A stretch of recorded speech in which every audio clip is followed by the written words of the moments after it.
Alors dans ce premier exercice sur les suites, donc il faut calculer U0, U1 et U2 lorsque c'est possible. Donc lorsque c'est possible, pourquoi? On verra dans un instant que c'est pas toujours possible. Donc là vous voyez on a une suite et pour se familiariser, la première chose à savoir faire c'est de calculer des termes. Là vous voyez elle a une forme particulière la suite puisqu'elle est donnée par une formule qui ne fait intervenir uniquement n. D'accord? J'ai U de n, c'est une fonction en fait qui dépend de n. Ça, c'est ce qu'on appelle une suite sous forme explicite.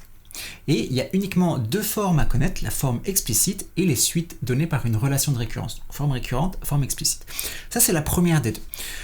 Alors, pour calculer un terme, par exemple U0, eh bien, il suffit en fait de remplacer dans la formule n par la valeur de l'indice en question. Là, vous voyez U, lorsqu'il dépend de n, il est donné par cette forme-là.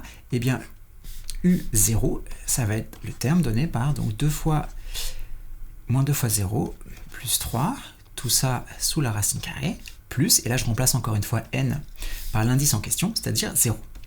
Et ensuite, il ne reste plus qu'à faire le calcul, on trouve racine de 3. Lorsque n est égal à 1, on va pouvoir calculer de cette manière le terme U indice 1, et donc je remplace dans ma formule les différentes occurrences de n par le nombre 1, et donc on trouve moins 2 fois 1 plus 3, plus n encore, que je remplace ici par le nombre 1, et donc en faisant le calcul, on trouve moins 2 plus 3, c'est-à-dire 1, donc racine carrée de 1, ça va faire 1, plus 1, donc au final, U de 1 est égal à 2.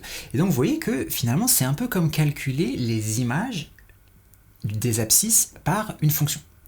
Donc c'est pour ça une forme explicite d'une suite, c'est très proche de ce que vous savez déjà faire avec les fonctions. Et notamment, on sait également que les fonctions, elles vont avoir un domaine de définition. Et bien là, vous voyez, on va voir que par exemple, on va avoir un problème avec U2. Si je cherche à calculer U2, donc je remplace encore une fois n par l'indice en question, donc ici 2. Et regardez, qu'est-ce que j'observe? Là, sous la racine carrée, je vais avoir moins 2 fois 2, c'est-à-dire moins 4, plus 1. Donc en fait, je vais avoir racine carrée de moins 1. Et ça, c'est pas possible. Je ne peux pas prendre la racine carrée d'un nombre négatif. Donc ça nous dit quoi? Ça nous dit qu'en fait, suite UN n'est pas définie lorsque n est égal à 2. Donc, comme pour une fonction, une suite va avoir un domaine de définition, et donc c'est pour ça qu'en général, lorsqu'on va vous donner une suite donnée sous forme explicite, c'est-à-dire un peu comme une fonction, eh bien on va vous préciser les valeurs de l'indice pour lesquelles la suite est définie. Et en général, on vous dirait la suite elle est définie lorsque n est positif par exemple. Donc ça c'est pour la forme explicite. Maintenant, il nous reste à voir la deuxième forme possible par laquelle on peut définir une suite, c'est la forme récurrente.